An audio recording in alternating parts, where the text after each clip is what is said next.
How to log out a Snapchat account from all other devices. Hi everyone, this is Rose from Create Login and Delete. Without further ado, let's dive right into the video. To log out a Snapchat account from all other devices, launch a Snapchat app. Log into your account and head to Bitmoji icon at top left corner of the screen. Now select gear icon at top right corner. Scroll down and select two-factor authentication.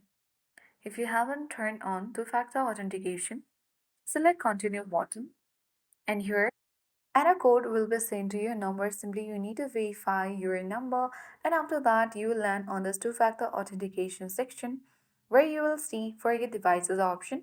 Select that and here you can tap forget all devices option and then tap on OK button. And once you do that, you will successfully log out the Snapchat account from all other devices. I hope this video helped you.